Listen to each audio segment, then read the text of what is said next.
আসসালামু আলাইকুম এভরিওয়ান, কেমন আছো তোমরা সবাই? আশা করছি তোমরা সকলে অনেক ভালো আছো, সুস্থ আছো এবং তোমাদের যেহেতু পরীক্ষার খুব বেশি দিন বাকি নাই, পড়াশোনার সাথে আছো। আজকে সাম্প্রতিক জিকে ক্লাসে তোমাদের সবাইকে ওয়েলকাম করছি। আমি মাহমুদ খালিদ, পড়ছি ঢাকা বিশ্ববিদ্যালয়।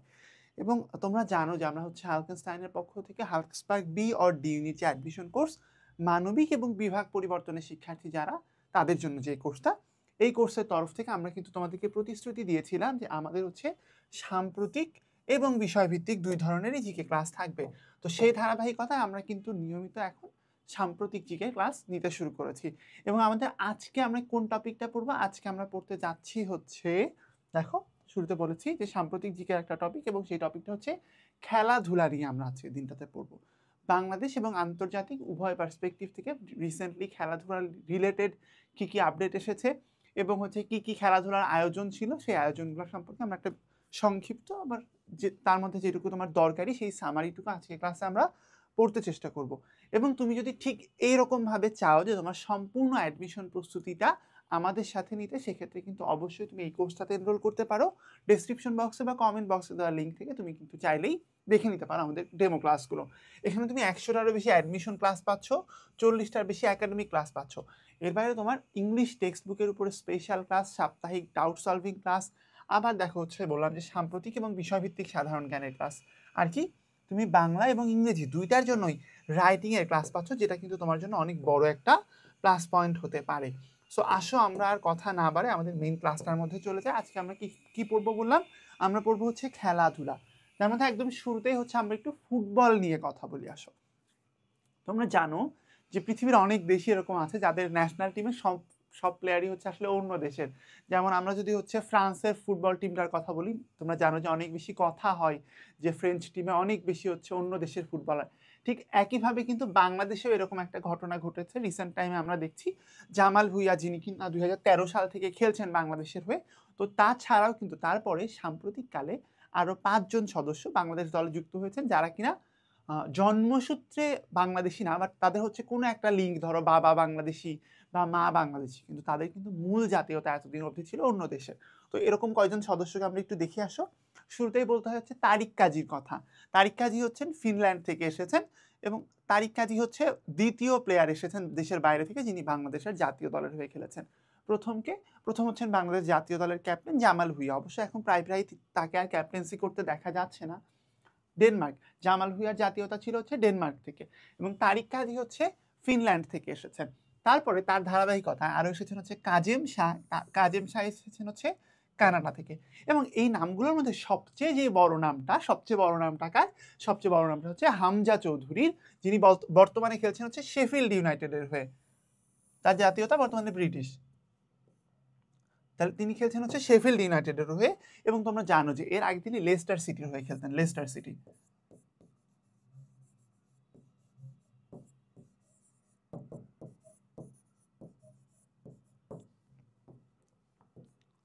আচ্ছা, তারপরে আরো এসেছেন হচ্ছে ইতালি থেকে ফাহমিদুল ইসলাম, এবং সবশেষ কানাডা থেকে সমিত সোম। তাহলে কে কোন দেশ থেকে এসেছেন? এবং হচ্ছে যেমন হচ্ছে হামজা চৌধুরী সম্পর্কে বললাম যে হচ্ছে তিনি কোন ক্লাবে খেলেন বা খেলতেন, এই টাইপের ইনফরমেশনগুলো একটু খেয়াল রেখো। এবং সর্বপ্রথম এসেছিলেন জামাল ভুঁইয়া ডেনমার্ক থেকে 2013 সালে।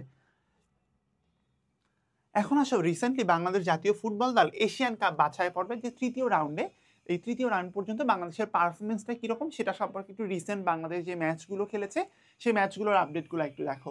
এটার প্রথম ম্যাচ ছিল হচ্ছে ভারতের সাথে, এই ডেটটা ছিল হচ্ছে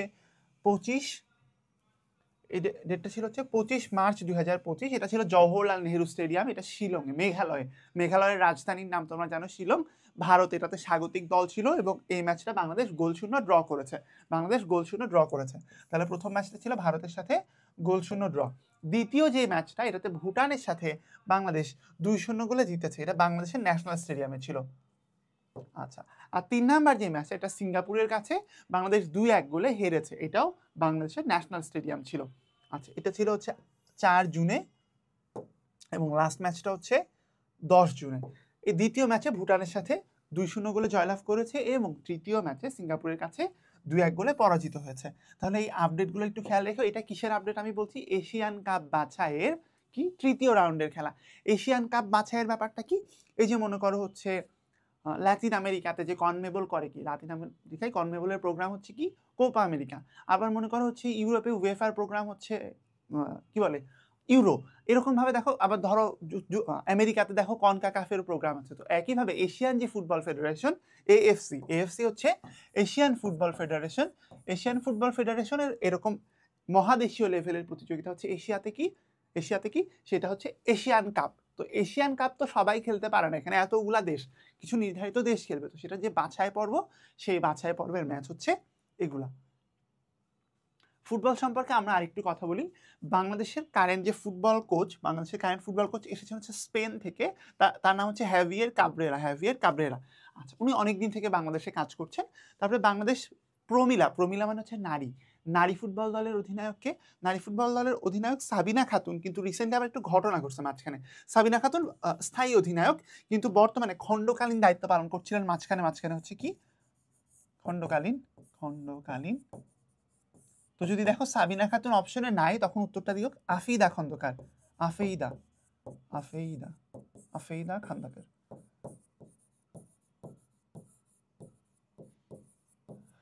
এই রিসেন্টলি বোর্ডের সাথে সমস্যা হয়, সিনিয়র ফুটবলাররা হচ্ছে শেষ পর্যন্ত তারা খেলতে রাজি হয় নাই, বা তাদের সাথে বনিবনা হয় নাই। শেষ পর্যন্ত কিছু ম্যাচের জন্য আবার হচ্ছে আফিদা খন্দকার কিন্তু দায়িত্ব পালন করেছে।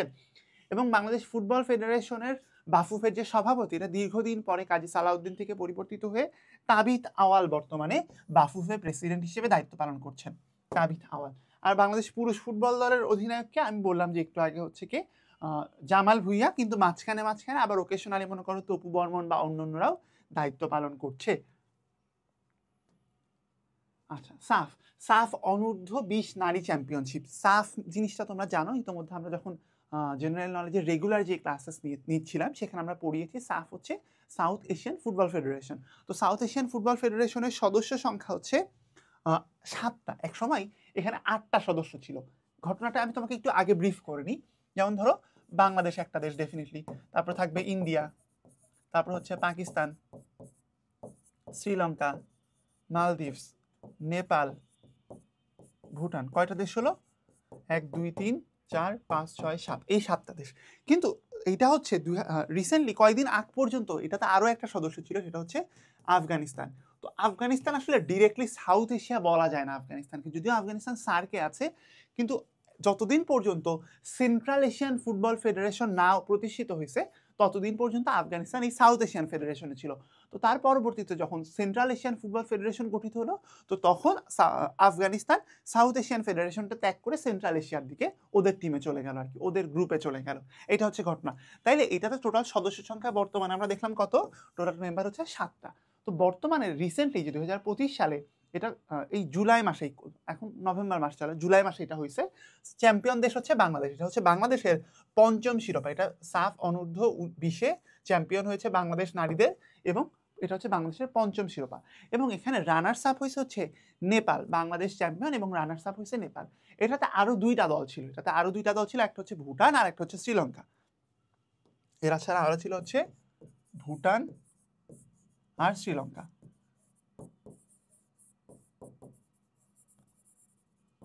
আচ্ছা, এখন কথা হচ্ছে, জিজ্ঞেস করতে পারো যে হচ্ছে আপনি তো বললেন যে 7টা দল, তাহলে আর 3টা দল কই? বাকি 3টা দল এই প্রতিযোগিতায় পার্টিসিপেট করে নাই। আচ্ছা, এটা সময় ছিল হচ্ছে 11 থেকে 21 জুলাই। অংশগ্রহণকারী দল হচ্ছে 4টা। এটা আয়োজন করা হয়েছে বাংলাদেশে, এবং এটাতে শীর্ষ গোলদাতা ছিল হচ্ছে 10 গোল দিয়ে নেপাল থেকে পূর্ণিমা রায়। শীর্ষ গোলদাতা হচ্ছে পূর্ণিমা রায়, 10 গোল দিয়েছেন নেপাল থেকে। এবং ফেয়ার প্লে অ্যাওয়ার্ড লাভ করেছে হচ্ছে শ্রীলঙ্কা। ফেয়ার প্লে অ্যাওয়ার্ড জিতেছে হচ্ছে শ্রীলঙ্কা। তাহলে চ্যাম্পিয়ন হয়েছে বাংলাদেশ, রানার আপ হয়েছে নেপাল, এবং ফেয়ার প্লে অ্যাওয়ার্ড জিতেছে হচ্ছে শ্রীলঙ্কা। এবং সেরা খেলোয়াড় নির্বাচিত হয়েছে বাংলাদেশ থেকে মোসাম্মদ সাগরিকা। এবং সেরা গোলরক্ষক নির্বাচিত হয়েছেন বাংলাদেশের গোলরক্ষক মিলি আক্তার। তাহলে বাংলাদেশ কিন্তু বেশিরভাগ অ্যাওয়ার্ডই পেয়েছে, একটা ছাড়া। ফেয়ার প্লে অ্যাওয়ার্ড তার প্রতিযোগিতার ফেয়ার প্লে অ্যাওয়ার্ডটা শ্রীলঙ্কা পেয়েছে। আর হচ্ছে সর্বোচ্চ গোলদাতা হচ্ছে নেপাল থেকে পূর্ণিমা রায়, যিনি 10টা গোল করেছেন। এখন আসলে আমরা হচ্ছে ফিফা ক্লাব বিশ্বকাপ নিয়ে কথা বলি। খুবই হাইপে ছিল একটা ইভেন্ট, অনেক বড় একটা ইভেন্ট বলা যায়। তো এত এবং আরেকটা জিনিস বলি, তোমরা এতদিন জানো যে ফিফা ক্লাব ওয়ার্ল্ড কাপ এতদিন কিন্তু খুবই ছোট পরিসরে হতো, সব মহাদেশ থেকে দলগুলো এসে এসে, কিন্তু এখন কিন্তু ঘটনা আলাদা হয়ে গেছে, সব মহাদেশ থেকে আসতেছে কিন্তু অনেকগুলো করে করে দল আসতেছে। টোটাল মানে মেইন ওয়ার্ল্ড কাপে যেরকম এতদিন ধরে 32টা করে দল অংশগ্রহণ করছে, একইভাবে ক্লাব ওয়ার্ল্ড কাপে এখন থেকে 32টা করে দল অংশগ্রহণ করছে। তাহলে এটা মনে রেখো যে 2025 ফিফা ওয়ার্ল্ড কাপে, ফিফা ক্লাব ওয়ার্ল্ড কাপে কতগুলো দল অংশগ্রহণ করেছে? 32টা দল অংশগ্রহণ করেছে। এবং তোমরা জানো যে সামনের বছর যে ওয়ার্ল্ড কাপ আসছে, ফুটবল ওয়ার্ল্ড কাপ, এটা 3টা দেশে আয়োজিত হতে যাচ্ছে। কোথায়? মেক্সিকোতে, যুক্তরাষ্ট্রে আর কানাডায়। এবং সেটার একটা প্রস্তুতি পর্বই বলা যায় যে এই ওয়ার্ল্ড কাপটা কিন্তু আয়োজিত হয়েছিল যুক্তরাষ্ট্রে। এবং ফাইনাল ম্যাচের ভেন্যু ছিল হচ্ছে মেট লাইফ স্টেডিয়াম। মেট লাইফ স্টেডিয়াম এটা কোথায় অবস্থিত? নিউ জার্সিতে। এটার ফাইনালের ভেন্যু ছিল হচ্ছে নিউ জার্সিতে মেট লাইফ স্টেডিয়াম। অংশগ্রহণকারী দল 32টা আমি বললাম। এবং এই প্রতিযোগিতায় চ্যাম্পিয়ন হয়েছে হচ্ছে চেলসি, যেটা একটা ইংল্যান্ডের একটা ক্লাব তোমরা জানো। এবং এটাতে হচ্ছে রানার আপ হয়েছে হচ্ছে পিএসজি, যেটা একটা ফ্রান্সের ক্লাব। ফাইনালের রেজাল্ট ছিল হচ্ছে 3-0, মানে চেলসি 3, পিএসজি 0। আচ্ছা, ফাইনালে চেলসি 3-0 গোলে পিএসজিকে পরাজিত করে। এবং প্লেয়ার অফ দ্য ফাইনাল এবং টুর্নামেন্ট সেরা বা গোল্ডেন বল পেয়েছেন হচ্ছে কোল পালমার। কোল পালমার তোমরা জানো যে চেলসিতে খেলেন। তিনি একই সাথে হচ্ছে প্লেয়ার অফ দ্য ফাইনালও হয়েছেন এবং প্লেয়ার অফ দ্য টুর্নামেন্টও হয়েছেন। সেরা গোলরক্ষক নির্বাচিত হয়েছেন হচ্ছে রবার্ট সানচেজ। এবং সেরা তরুণ খেলোয়াড় নির্বাচিত হচ্ছেন দেজিরে দুয়ে। তোমরা দুয়েকে সবাই চিনো, তিনি খেলেন হচ্ছে পিএসজির হয়ে। এবং সর্বোচ্চ গোলদাতা নির্বাচিত হয়েছেন হচ্ছে গার্সিয়া। তিনি হয়েছে, আমি আগে না দেখাই, গার্সিয়া হচ্ছে স্পেন থেকে নির্বাচিত হয়েছে। এখন তোমাদের মাথায় অনেকেরই মাথায় আসবে যে আচ্ছা, গার্সিয়া তো স্পেন থেকে আসছে, তাহলে কে গার্সিয়াটা? কে গার্সিয়াটা? কিন্তু এরিক গার্সিয়া না, কারণ তোমরা জানো যে বার্সেলোনা কিন্তু ক্লাব ওয়ার্ল্ড কাপে কোয়ালিফাই করতে পারে নাই। এই গার্সিয়া হচ্ছে গঞ্জালো গার্সিয়া, রিয়াল মাদ্রিদ থেকে। তিনি সর্বোচ্চ 4টা গোল করেছেন। সর্বোচ্চ গোলদাতা গঞ্জালো গার্সিয়া, রিয়াল মাদ্রিদ থেকে, যিনি 4টা গোল করছেন। সো এই ইনফরমেশনগুলো একটু মাথায় রেখো। বিশেষ করে চ্যাম্পিয়ন কে হয়েছে, রানার আপ কে হয়েছে, কয়টা ম্যাচ ছিল এবং কোথায় অনুষ্ঠিত হয়েছে। 23তম বিশ্বকাপ ফুটবল, এটা হচ্ছে নেক্সট বছরে যেটা হবে 23তম বিশ্বকাপ ফুটবল। 23তমটা হচ্ছে 26 সালে। তাহলে হচ্ছে বাকিগুলোরও কিন্তু জায়গা ঘোষণা করা হয়েছে, আমরা ওইটা সম্পর্কে একটু পড়বো। 24তম কবে? 24তম হচ্ছে 2030 সালে। 25তম কবে? 2034 সালে। আচ্ছা, ওইগুলো নিয়ে আমরা দেখবো। আগে আসো আমরা দেখি যুক্তরাষ্ট্র, কানাডা এবং মেক্সিকোতে যে ওয়ার্ল্ড কাপটা হতে যাচ্ছে, এই ওয়ার্ল্ড কাপটা সম্পর্কে। প্রথম বিশ্বকাপ এটা, যেটা পৃথিবীর তিনটা দেশে হতে যাচ্ছে। এর আগে কখনোই একটা ওয়ার্ল্ড কাপ 3টা দেশে অনুষ্ঠিত হয়নি। একটা ওয়ার্ল্ড কাপ 2টা দেশে অনুষ্ঠিত হয়েছে। এটা কবে হয়েছে বলো তো? তোমরা অনেকেই জানো, ব্রাজিল যখন তার পেনটা পূরণ করছে, মানে 5 নাম্বার ওয়ার্ল্ড কাপটা জিতছিল, সেই সময় 2002 সালে কিন্তু ওয়ার্ল্ড কাপটা 2টা দেশে হয়েছিল। মনে রেখো, 2-2-2 2টা দেশে হয়েছিল। কোথায় হয়েছিল? সেই ওয়ার্ল্ড কাপটা কিন্তু এশিয়াতে হয়েছিল। তোমরা অনেকেই আন্দাজ করতে পারছো, সেই ওয়ার্ল্ড কাপটা ছিল হচ্ছে সাউথ কোরিয়া এবং জাপানে। South Korea and Japan. সেই ওয়ার্ল্ড কাপে চ্যাম্পিয়ন হয়েছিল কারা? ব্রাজিল। আচ্ছা, প্রথম বিশ্বকাপ হচ্ছে এইটা, যেটা কিনা 3টা দেশে আয়োজিত হতে যাচ্ছে এবং 3টাই যে উত্তর আমেরিকা মহাদেশের দেশ, এই সম্পর্কে তুমি ইতিমধ্যে জেনে গেছো বলে আমার বিশ্বাস। কানাডা প্রথমবারের মতো বিশ্বকাপ ফুটবলের আয়োজক হচ্ছে। প্রথমবারের মতো কানাডা এর আগে কখনো বিশ্বকাপ ফুটবল আয়োজন করে নাই। কিন্তু ধরো হচ্ছে মেক্সিকো এর আগে 2বার বিশ্বকাপ আয়োজন করছে। তারপরে ধরো আমেরিকা, যুক্তরাষ্ট্র, ওরাও কিন্তু এর আগে 1বার বিশ্বকাপ আয়োজন করছে। তাহলে এই 3টা দেশ 3বার বিশ্বকাপ আয়োজন করছে, কিন্তু কখনো একসাথে কেউ করে নাই। যুক্তরাষ্ট্র 1বার এবং মেক্সিকো এর আগে 2বার বিশ্বকাপ ফুটবলের আয়োজন করেছে। বাছাই পর্ব থেকে প্রথম দল হিসেবে স্থান পায় হচ্ছে জাপান। তাহলে প্রথম দল হিসেবে কোয়ালিফাই করছে কোন দেশ বলো তো? প্রথম দল হিসেবে এবার কোয়ালিফাই করছে হচ্ছে জাপান। এবং প্রথমবারের মতো এই বিশ্বকাপটা হতে যাচ্ছে হচ্ছে 48 দলের। এতদিন পর্যন্ত কিন্তু আমরা দেখলাম বিশ্বকাপ হচ্ছে 32টা দলের, কিন্তু এইবার এই 23তম যে ফিফা বিশ্বকাপ 2026-এ হতে যাচ্ছে, এই বিশ্বকাপটা হতে যাচ্ছে 48টা দল নিয়ে। এটার আরও একটা বিশেষত্ব আছে, এই যে 48টা দল নিয়ে শুরু হচ্ছে, এতদিন কি হতো? 32 দল নিয়ে শুরু হতো। প্রত্যেকটা গ্রুপ থেকে 2টা করে দল কোয়ালিফাই করতে হচ্ছে নকআউটের জন্য, তার মানে 16টা দল হচ্ছে নকআউটে যেত। কিন্তু এবার কিন্তু একটু অন্যরকম খেলা। এবার 48টা দল শুরু করতেছে, এর অর্ধেক পরের রাউন্ডে যাবে না, না না, ব্যাপারটা এরকম না। 48 দল শুরু করতেছে এবং 32টা দল হচ্ছে পরের রাউন্ডে যাবে। তার মানে এতদিন নকআউটে যতগুলা ম্যাচ হতো, এখন তার একটা বেশি ম্যাচ হবে, কারণ ওই যে অর্ধেকের হিসাব তুমি জানো যে 16টা দিয়ে শুরু হতো। কেমন নকআউটে এতদিন কয়টা ম্যাচ হতো আসলে দেখি তো? 16 দিয়ে শুরু হতো, তারপরে 8 থাকতো, তারপরে 4 থাকতো, তারপরে 2 থাকতো, তারপরে এখান থেকে হচ্ছে ফাইনাল। তাহলে নকআউট একটা দলকে যারা যদি ফাইনালে ওঠে তাহলে তাদেরকে টোটাল 4টা ম্যাচ খেলতে হতো, বা সেমিফাইনালে ওঠে তাহলে তখন তাদেরকে তৃতীয় নির্ধারণে, তাহলে এই পর্যন্ত যদি কেউ আসতো তাকে নকআউটে 4টা ম্যাচ খেলতে হতো। কিন্তু এখন যদি কোনো দল ফাইনালে উঠতে চায় তাকে গ্রুপ পর্বের ম্যাচের পরে আরো 5টা ম্যাচ খেলতে হবে, কারণ তাকে 32 থেকে 16-তে আসতে হবে, 16 থেকে 8-এ আসতে হবে, 8 থেকে 4-এ আসতে হবে, আর 4 থেকে 2-এ আসতে হবে, আর নয় 4 থেকে 3-এ আসতে হবে, কিছু একটা তো হবে আর কি। তাহলে এখানে 5টা ম্যাচ খেলতে হবে। তোমাকে কিন্তু এরকম ট্রিকি প্রশ্ন দিয়ে দিতে পারে যে হচ্ছে কোনো দল যদি এখন আগামী বিশ্বকাপে চ্যাম্পিয়ন হতে চায় তাকে নকআউট পর্বে কয়টা ম্যাচ খেলতে হবে বলো তো? এই যে 32 থেকে 16, 16 থেকে 8, 8 থেকে 2 এবং 2 থেকে যা হবে ওই ম্যাচটাও তো তাকে খেলতেই হবে আর কি। আচ্ছা, তাহলে এই জিনিসটা একটু খেয়াল রেখো।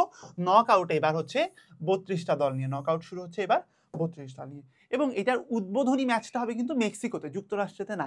উদ্বোধনী ম্যাচটা হবে হচ্ছে মেক্সিকোর আজতেক স্টেডিয়ামে। আচ্ছা, এই যে আজতেকা স্টেডিয়াম মেক্সিকোতে, এটা হবে 11 জুন 2026।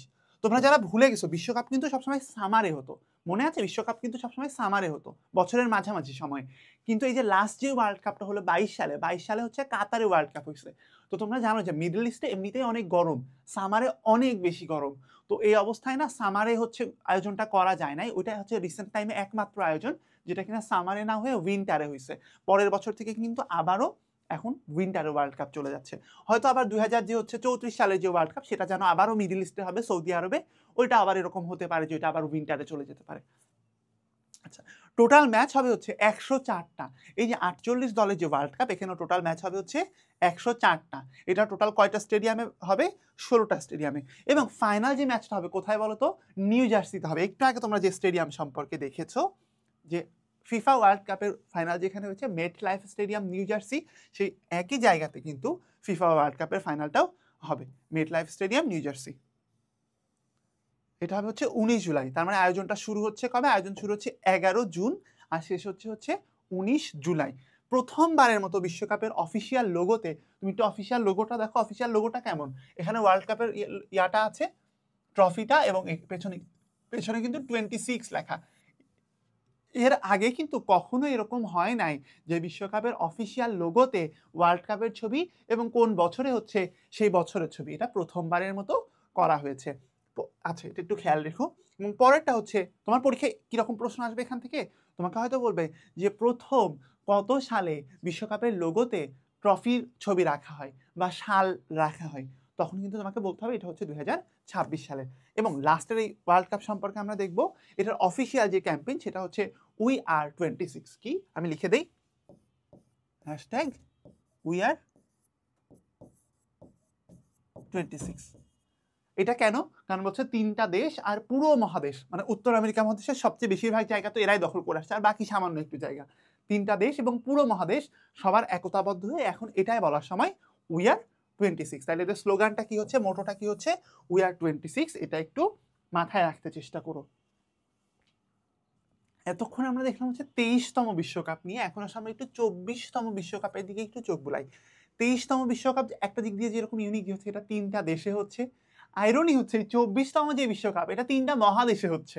মানে এতদিন পর্যন্ত কখনো কিন্তু এরকম হয় না যে একটা ওয়ার্ল্ড কাপ 2টা মহাদেশে হচ্ছে, কিন্তু এই 23তম বিশ্বকাপ এটা হচ্ছে তিনটা মহাদেশ, এবং তিনটা মহাদেশ দেখলে তোমার চোখ ছানা বড়া হয়ে যাবে আনলেস তুমি আগেই জেনে যাও।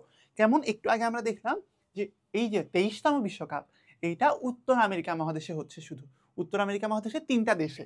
এবং কাহিনী হচ্ছে 24তম বিশ্বকাপ ঠিক করা হলো যে 24তম বিশ্বকাপের আয়োজক কয়টা। আচ্ছা, এখানে একটু একটা জিনিস একটু দেখো, অনুষ্ঠিত হবে 3টা মহাদেশের 6টা দেশে, হ্যাঁ, কিন্তু আয়োজক কিন্তু 6টা দেশ না, আয়োজক হচ্ছে 3টা দেশ বেসিক্যালি। আয়োজক কারা? আয়োজক 3টা দেশ।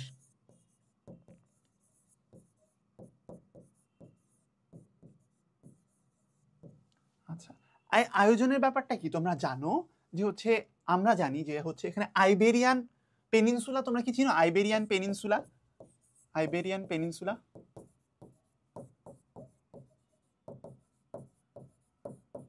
আইবেরিয়ান পেনিনসুলা জায়গাটা হচ্ছে ভূমধ্যসাগর এবং আটলান্টিক মহাসাগর। পেনিনসুলা কি, এটা কি বলি, পেনিনসুলা কথাটার মানে হচ্ছে উপদ্বীপ।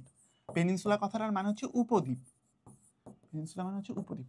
তো উপদ্বীপের ব্যাপারটা কি, এটা উপদ্বীপের হচ্ছে মনে করো 3 দিকে পানি থাকবে আর একদিকে হচ্ছে ভূমি থাকবে। তো মনে করো এইদিকে ভূমি আর 3 দিকে পানি। তো এইদিকে হচ্ছে আটলান্টিক, হ্যাঁ, এদিকে আটলান্টিক, আটলান্টিক, আর এদিকে হচ্ছে মেডিটেরিয়ান সি। আচ্ছা থাকলো। তো আটলান্টিক, এদিকে হচ্ছে মেডিটেরিয়ান সি। তো এখন এই জায়গাতে মনে করো হচ্ছে এখানে পর্তুগাল, এখানে স্পেন, এবং এর নিচে যে ভূমধ্যসাগর শেষ হওয়ার পরে এদিকে আফ্রিকার একটা ভূমি, সেখানে হচ্ছে মরক্কো। তো বুঝলাম যে এই তিনটা দেশে হওয়া কিন্তু খুব অসম্ভব কিছু না, এটা কাছাকাছি। তাহলে তিনটা আয়োজক এই এইটার যে 2030 ওয়ার্ল্ড কাপ, এই 2030 ওয়ার্ল্ড কাপের তিনটা আয়োজক, একটা হচ্ছে স্পেন, একটা হচ্ছে পর্তুগাল, আর 3 নাম্বার দেশটা হচ্ছে মরক্কো। স্পেন, পর্তুগাল এবং মরক্কো। এর মধ্যে স্পেন আর পর্তুগাল এরা হচ্ছে আইবেরিয়ান পেনিনসুলাতে অবস্থিত, যারা কিনা মরক্কোর খুবই কাছে, তাহলে আয়োজন করা যায়, বুঝলাম। তাহলে এরা হচ্ছে ইউরোপ মহাদেশের, আর মরক্কো হচ্ছে আফ্রিকা মহাদেশের। তাহলে দুইটা মহাদেশ হচ্ছে এই ওয়ার্ল্ড কাপের আয়োজক। কিন্তু তোমরা যদি একটু মনোযোগ দিয়ে খেয়াল করো, এই সালটা হচ্ছে 2030 সাল, এবং পৃথিবীতে প্রথম বিশ্বকাপ হয়েছিল কবে? কিন্তু 1930 সালে। পৃথিবীতে প্রথম বিশ্বকাপ হয়েছিল হচ্ছে 1930 সালে। এবং সেই বিশ্বকাপ কারা আয়োজন করছিল বলতো? সেই বিশ্বকাপ কারা জিতছিল? সেই বিশ্বকাপ কিন্তু চ্যাম্পিয়ন ছিল হচ্ছে উরুগুয়ে, এবং রানার আপ কারা ছিল? রানার আপ ছিল হচ্ছে আর্জেন্টিনা। তাহলে 1930, এখন থেকে 100 বছর আগে। তাহলে এই 2030-এর বিশেষত্ব কি? এটা 3টা মহাদেশে হবে, এটা 6টা দেশে হবে, এটা 3টা দেশ আয়োজন করবে। এটা কিন্তু এর আগেও হয়েছে, তাহলে এইবারই হয়ে যাবে। কিন্তু আরেকটা কি, এটা 2টা মহাদেশ আয়োজন করবে, 3টা মহাদেশে অনুষ্ঠিত হবে। এবং এই জিনিসটা একটা শতবর্ষী বিশ্বকাপ। তোমরা জানো যে কয়েকদিন আগে কিন্তু শতবর্ষী কোপা আমেরিকা আমরা দেখছি, এখন এটা তাহলে কি হতে যাচ্ছে? শতবর্ষী বিশ্বকাপ। শতবর্ষী বিশ্বকাপ। তো এই শতবর্ষী বিশ্বকাপ হিসেবে আরো 3টা দেশে 3টা ম্যাচ হইতে যাচ্ছে। একটা বললাম কি, উরুগুয়ে চ্যাম্পিয়ন ছিল 30 সালে, আর আর্জেন্টিনা যারা রানার আপ ছিল 30 সালে। আর 3 নাম্বার দেশটা প্যারাগুয়ে। 3 নাম্বার দেশটা কারা? প্যারাগুয়ে। অনেকেই বলবা প্যারাগুয়ে কেন? এখানে ব্রাজিল হতে পারতো, কলম্বিয়া হতে পারতো, চিলি হতে পারতো, যারা বড় বড় নাম ওখানকার। হ্যাঁ, প্যারাগুয়ে একটা বড় নাম, কারণ তোমরা জানো যে দক্ষিণ আমেরিকার সবচেয়ে, দক্ষিণ আমেরিকা না, পৃথিবীর সবচেয়ে প্রাচীন যে হচ্ছে মহাদেশীয় প্রতিষ্ঠান ফুটবলের, এবং দক্ষিণ আমেরিকার ফুটবলের নিয়ন্ত্রণ যে সংস্থা, সেই কনমেবলের হেডকোয়ার্টার কিন্তু এখানে অবস্থিত। কনমেবল, এটার হেডকোয়ার্টার, কনমেবলের হেডকোয়ার্টার কোথায় অবস্থিত? প্যারাগুয়েতে অবস্থিত, যার সুবাদে আর একটা ম্যাচ হতে যাচ্ছে হচ্ছে প্যারাগুয়েতে। তাহলে 3টা মহাদেশ কোন কোন মহাদেশ? একটা হচ্ছে ইউরোপ মহাদেশ, 2 নাম্বার হচ্ছে আফ্রিকা মহাদেশ, 3 নাম্বার হচ্ছে দক্ষিণ আমেরিকা মহাদেশ। ইউরোপের 2টা দেশ কারা? স্পেন আর পর্তুগাল। আর একটা দেশ কারা? আফ্রিকা থেকে মরক্কো। আর এর বাইরে থেকে 3টা দেশ, যারা মূলত আয়োজক হিসেবে কেউ না, কিন্তু তারা অংশগ্রহণ করতেছে, তারা হচ্ছে ম্যাচ আয়োজন করবে, বাট আয়োজকের অফিসিয়াল যে স্বীকৃতি সেখানে কিন্তু তারা না। এই 3টা দেশ কারা? আর্জেন্টিনা, উরুগুয়ে, এবং কনমেবলের হেডকোয়ার্টার দেশ হিসেবে প্যারাগুয়ে। তাহলে এইটা ডান। এখন আমি বললাম 25তম বিশ্বকাপ নিয়েও বলি, এটা খুবই সংক্ষেপে বলি। 2034 সালে হবে। এটা কারা আয়োজন করতেছে? সৌদি আরব। তোমার এটা প্রশ্ন আসতে পারে যে হচ্ছে কাতারের পরে পুনরায় কবে মধ্যপ্রাচ্যে ফুটবল বিশ্বকাপ অনুষ্ঠিত হবে? সৌদি আরব ও মধ্যপ্রাচ্যের দেশ, 2034 সালে কিন্তু সৌদি আরবে ফুটবল বিশ্বকাপ আয়োজিত হতে যাচ্ছে। এখন আসলে আমরা একটু ফিফা নারী বিশ্বকাপ নিয়ে কথা বলি। 2027 সালে ফিফা নারী বিশ্বকাপটা পুনরায় অনুষ্ঠিত হবে। এটার আয়োজক এবার কারা? 2027 সালের আয়োজক কারা? ব্রাজিল। এবং 2031 সালে, তারও পরের যেটা হবে, সেই 2031 সালের নারী ফিফা বিশ্বকাপের আয়োজক হচ্ছে যুক্তরাষ্ট্র। মানে পুরুষদের বিশ্বকাপ যে বছরে হবে, নারীদের বিশ্বকাপ ঠিক তার পরের বছরে হবে। এবং ফিফা নারী বিশ্বকাপ 2035 সালে যেটা হবে, 2035 সালে এটা হচ্ছে যুক্তরাজ্য। 2035 সালে হচ্ছে যুক্তরাজ্য। ফিফার বর্তমান প্রেসিডেন্ট, উনি দীর্ঘদিন ধরে আছে, তার নাম হচ্ছে জিয়ান্নি ইনফান্তিনো। তোমরা জানো যে ফিফার পরে সবচেয়ে প্রভাবশালী প্রতিষ্ঠান কারা ফুটবলে বলো তো? ইউএফা। ইউএফার প্রধানটা আমি একটু লিখে দিই। ইউএফার প্রেসিডেন্ট হচ্ছে আলেকজান্ডার সেফেরিন। হ্যাঁ, আমি একটু লিখে দিই, আলেকজান্ডার সেফেরিন। উনিও দীর্ঘদিন ধরে কিন্তু দায়িত্বে আছেন, উয়েফার প্রেসিডেন্ট। উয়েফা কারা? উয়েফা হচ্ছে ইউরোপিয়ান ফুটবলের নিয়ন্ত্রণ সংস্থা। 10ম নারী কোপা আমেরিকা 2025। 2024 সালে হচ্ছে পুরুষদের কোপা আমেরিকা হলো, 25 সালে কিন্তু নারীদের কোপা আমেরিকা হয়েছে। এবং এই কোপা আমেরিকায় স্বাভাবিকভাবেই ব্রাজিল চ্যাম্পিয়ন হয়েছে। এটা মনে হয় 10 বারের ভিতরে 9 বার ব্রাজিল চ্যাম্পিয়ন হয়েছে না? হ্যাঁ, এই যে কোপা আমেরিকার 10টা আসরের মধ্যে 9 বার চ্যাম্পিয়ন হয়েছে হচ্ছে ব্রাজিল। এটা নারীদের কথা বলছি। এবং এটা অনুষ্ঠিত হয়েছে এবার হচ্ছে ইকুয়েডর। তোমরা জানো যে ইকুয়েডরের নামে, বিষুব রেখার নামে পৃথিবীতে 2টা দেশ আছে।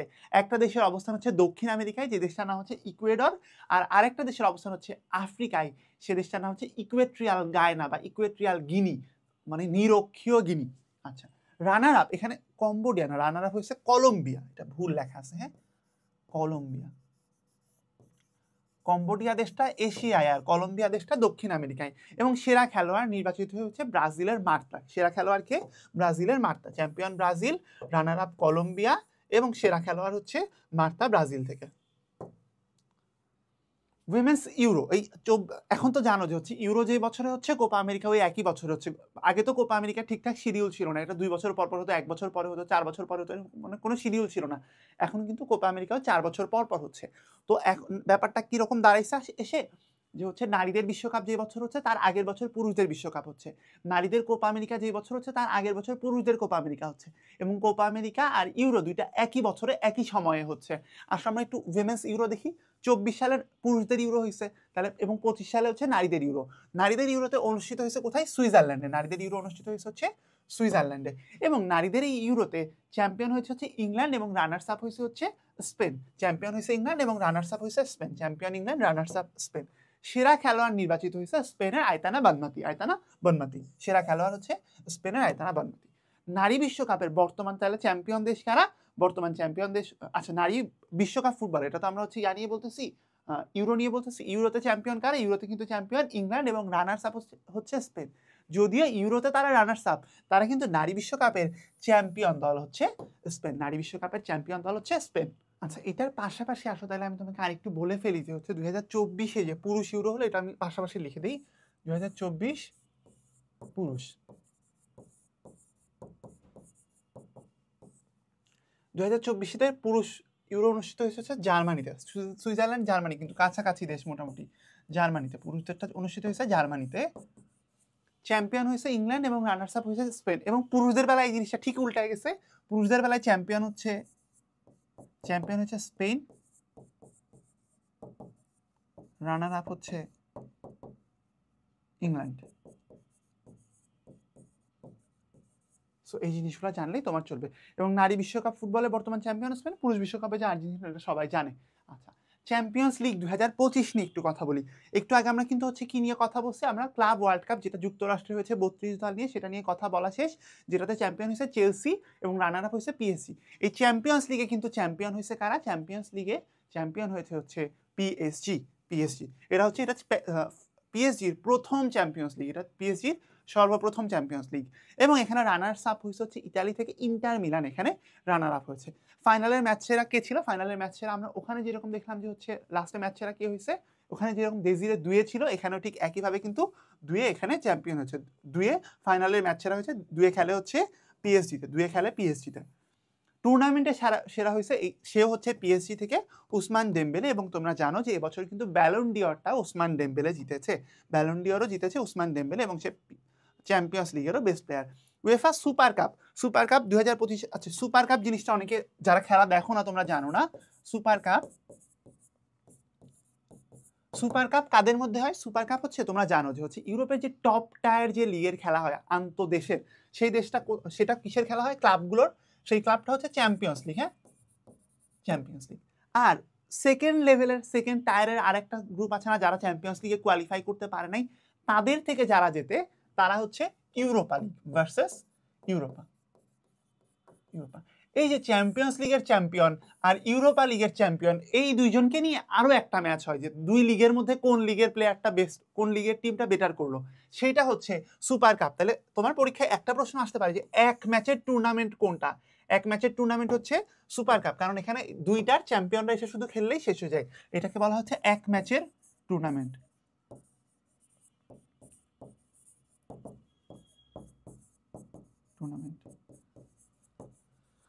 এই 2025 সালে তাহলে চ্যাম্পিয়ন্স লিগ কারা জিতছে? আমরা দেখলাম যে পিএসজি জিতছে। চ্যাম্পিয়ন্স লিগ জিতছে হচ্ছে পিএসজি। আর ইউরোপা জিতছে কারা? ইউরোপা জিতছে হচ্ছে একটা ইংলিশ ক্লাব, কারা? Tottenham Hotspur. এদের মাঝখানে যে ম্যাচটা হয়েছে সেই ম্যাচটা জিতে গেছে হচ্ছে পিএসজি। সো এখানে হচ্ছে উয়েফা সুপার কাপের চ্যাম্পিয়নও কিন্তু পিএসজি। এটা হচ্ছে কি বর্ষসেরা পুরুষ ফুটবলার, এটা কি আমরা ইয়া থেকে নিছি? হ্যাঁ ব্যালন ডিওরের কথা। আচ্ছা বর্ষসেরা পুরুষ ফুটবলার কে হয়েছে? উসমান ডেম্বেলে হয়েছে। সে হচ্ছে ফ্রান্সের প্লেয়ার এবং একই সাথে পিএসজির প্লেয়ার ক্লাবের। আচ্ছা তাহলে সেরা পুরুষ ফুটবলার হচ্ছে উসমান ডেম্বেলে। আর একটু আগে আমি তোমাকে কিন্তু আরেকজন সম্পর্কে পরিচিত করাইছি, দুইজন নারী ফুটবলার সম্পর্কে পরিচয় করাইছি। একজন হচ্ছে এই যে ইউরোর সেরা খেলোয়াড় হয়েছে আইতানা বেনমাতি, আর আরেকজন বান্দা কিন্তু ছিল সে কি ব্রাজিল থেকে, ব্রাজিলের মার্তা, যে কিনা কোপা আমেরিকার সেরা ফুটবল হয়েছে। এই যে আইতানা বেনমাতি স্পেনের, সে কিন্তু নারীদের যে হচ্ছে ব্যালন ডিওর, সেই ব্যালন ডিওরটা সে জিতেছে, যিনি কিনা বার্সেলোনায় খেলে। আচ্ছা, ব্যালন ডিওর সর্বপ্রথম দেওয়া হয় হচ্ছে 1956 সালে, এবং সেই ব্যালন ডিওরটা জিতছিলেন কে? Stanley Matthews. সেই ব্যালন ডিওর জিতছিলেন হচ্ছে স্ট্যানলি ম্যাথিউস, ইংল্যান্ডের। এবং এই ব্যালন ডিওর দেয় কারা? ব্যালন ডিওরটা দেয় হচ্ছে ফ্রান্স থেকে, ব্যালন ডিওর দেয় হচ্ছে ফ্রান্সের। এবং এই পুরস্কার দাতা প্রতিষ্ঠানটার নাম কি? সেটা হচ্ছে একটা ফ্রান্স ফুটবল ম্যাগাজিন। সেই ম্যাগাজিনটার নাম হচ্ছে ফ্রান্স ফুটবল, মানে ফ্রান্স ফুটবল, ওইটাকে ফ্রান্স ফুটবল। আমি উচ্চারণও করতে পারি না, এটা অনেক কঠিন একটা উচ্চারণ। তোমরা জানো কিনা যে ফ্রেঞ্চ উচ্চারণ অনেক কঠিন। ফ্রান্স ফুটবল মানে ফ্রান্স ফুটবল, এই সাময়িকী একটা, তারা হচ্ছে এই জিনিসটা দেয়। এবং সর্বাধিক ব্যালন ডিওর কে পাইছে সেটা তো আমার বলার কোনো দরকারই নেই, সেটা মেসি পাইছে সর্বোচ্চ 8বার। মেসি সর্বোচ্চ 8বার ব্যালন ডিওর পেয়েছে। এখন আমরা একটু কিছু এমসিকিউ সলভ করে দেখি যে আমরা সলভ করতে পারি কিনা। 23তম বিশ্বকাপ ফুটবল 2026, মানে নেক্সট ওয়ার্ল্ড কাপ কোথায় হবে? মেক্সিকো, যুক্তরাষ্ট্র আর কানাডায়। মেক্সিকো, যুক্তরাষ্ট্র, এই যে উত্তর আমেরিকা, উত্তর আমেরিকার 3টা বড় দেশে এই বিশ্বকাপটা আয়োজিত হতে যাচ্ছে। 2030 সালের ফিফা বিশ্বকাপ আয়োজন করবে কোন 3টা দেশ? দেখো আয়োজন কিন্তু 3টা দেশ করবে, বেসিক্যালি এটার আয়োজক দেশ হচ্ছে 3টা, কিন্তু এখানে আরো ম্যাচ হবে হচ্ছে 6টা দেশে। কোন 3টা দেশ আয়োজক? আর্জেন্টিনা, উরুগুয়ে, হ্যাঁ এরা একটা করে ম্যাচ আয়োজন করবে, বাট এরা কিন্তু আয়োজক দেশের স্বীকৃতিতে নাই। স্বীকৃতিতে আছে কারা? Morocco, Spain, Portugal. Spain Portugal হচ্ছে ইউরোপ থেকে, আর মরক্কো হচ্ছে আফ্রিকা থেকে। এবং এর পাশাপাশি আরো 3টা ম্যাচ আয়োজন করবে কারা? আর্জেন্টিনা, উরুগুয়ে এবং প্যারাগুয়ে। তাহলে 3টা মহাদেশ, 6টা দেশ। ক্রিকেট, ফুটবল নিয়ে আমরা অনেক আলাপ করলাম, এখন আসলে আমরা একটু ক্রিকেট নিয়ে কথা বলি, যেটা আমাদের দেশের কনটেক্সটে আমরা নিজেদের কথা অনেক বেশি বলতে পারবো। এশিয়ান ক্রিকেট কাউন্সিলের বর্তমান প্রেসিডেন্টকে? মহসিন নাকভি, যিনি কিনা হচ্ছে পাকিস্তান ক্রিকেট বোর্ডের আবার প্রেসিডেন্ট। তাহলে মহসিন নাকভি, যিনি পাকিস্তানি এবং পাকিস্তান ক্রিকেট বোর্ডেরও প্রেসিডেন্ট। আন্তর্জাতিক আইসিসির প্রেসিডেন্টকে? আইসিসির প্রেসিডেন্ট হচ্ছে ভারত থেকে, তোমরা জানো যে তার নাম হচ্ছে জয় শাহ। জয় শাহ হচ্ছে অমিত শাহর ছেলে, ভারতের একজন পলিটিশিয়ান, তোমরা হয়তো অমিত শাহর নাম শুনে থাকবা।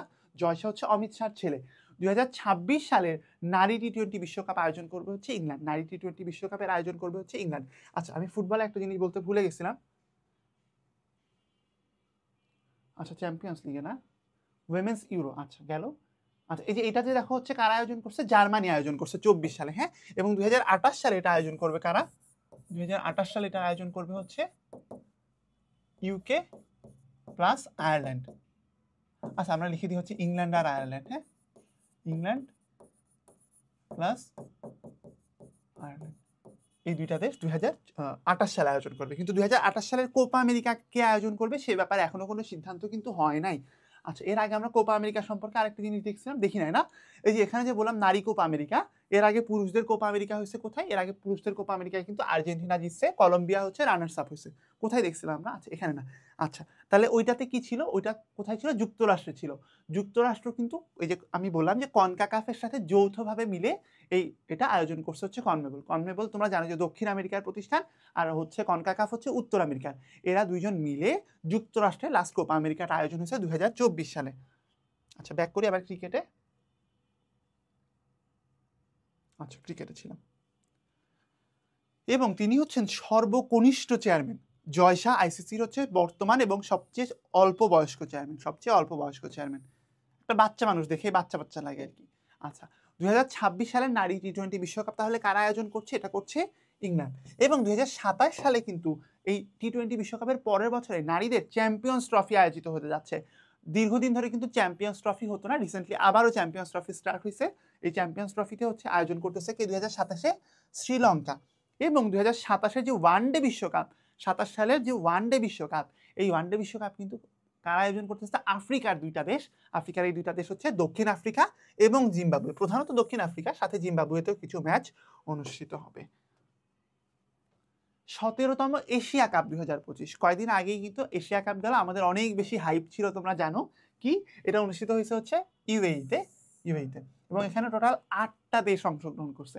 এই 8টা দেশের মধ্যে বাংলাদেশ ছিল, ডেফিনেটলি ছিল। বাংলাদেশ সুপার 4-এ গেছিল, হ্যাঁ গেছিল। সুপার 4-এ যে কি করছে, আশা জায়গায় ভালো করে নাই। আচ্ছা, এখানে অংশগ্রহণকারী 8টা। এবং এশিয়া কাপের ইতিহাসে প্রথমবারের মতো ভারত এবং পাকিস্তান ফাইনাল হয়েছে হচ্ছে এই 17তম এশিয়া কাপ 2025। এটা একটু খেয়াল রেখো, প্রথমবারের মতো ইন্ডিয়া পাকিস্তান ফাইনাল। এটা পরীক্ষায় আসতে পারে ফার্স্ট টাইম।